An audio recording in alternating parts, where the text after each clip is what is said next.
নড়াইলে আধিপত্য বিস্তার নিয়ে দুপক্ষের সংঘর্ষ, বাবা ছেলেসহ নিহত ৪।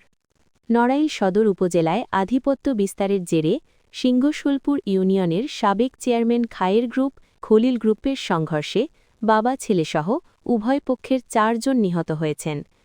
এতে অন্তত ৭ জন গুরুতর আহত হওয়ার খবর পাওয়া গেছে। সোমবার ২৩ ফেব্রুয়ারি সকাল ৫:৩০টার দিকে উপজেলার বড়কুলা গ্রামে এ সংঘর্ষের ঘটনা ঘটে।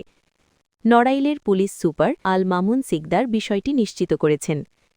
নিহতরা হলেন উপজেলার বড়কুলা গ্রামের খলিল গ্রুপের খলিল শেখ, তার ছেলে তাহাজ্জুদ হোসেন শেখ, একই গ্রুপের ফেরদৌস হোসেন এবং সাবেক চেয়ারম্যান খায়ের গ্রুপের ওশিকুর মিয়া।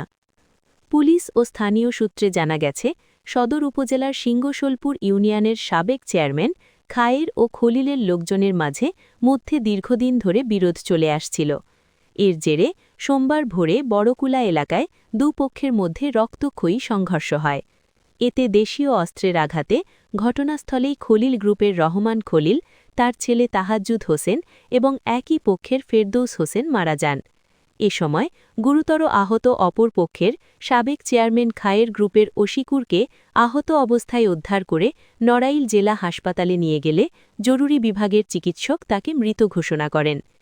বিষয়টি নিশ্চিত করেছেন পুলিশ সুপার আল মামুন সিকদার। জানিয়েছেন, অপরাধী যেই হোক, কাউকে ছাড় দেওয়া হবে না। জড়িতদের ধরতে অভিযান চলছে। লাশ ময়নাতত্ত্বের জন্য নড়াইল সদর হাসপাতাল মর্গে পাঠানো হয়েছে। এলাকায় অতিরিক্ত পুলিশ মোতায়েন রয়েছে। পুরা গ্রাম জুড়ে শোকের ছায়া নেমে এসেছে।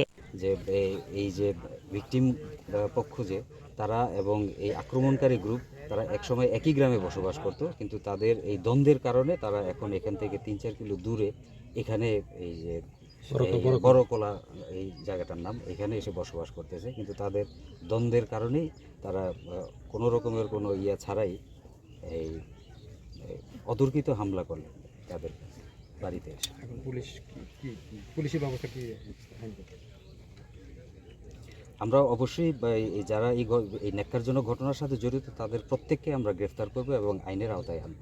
মানে অপরাধী সে যেই হোক, সেই যে কোনো দল মত বা ধর্মের যে কেউই হোক, এখানে অপরাধীকে আমরা শুধু অপরাধী হিসাবেই দেখব এবং সে আমাদের আইনের হাত থেকে ছাড়া পাবে না। আমরা অভিযান জোরদার করছি, শীঘ্রই আমরা তাদেরকে ধরে ফেলতে পারবো আশা করি। এখন আইন পরিস্থিতি স্বাভাবিক রাখতে কন্ট্রোল কিনা?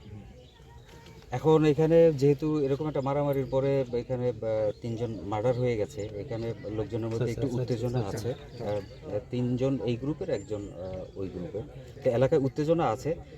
আমরা এখানে আমাদের পুলিশ এবং ইন্টেলিজেন্সের লোক থাকবে যাতে করে ফার্দার কোনো আর মারামারির ঘটনার সৃষ্টি হতে না পারে, এই জন্য আমাদের লোকজন এখানে থাকবে।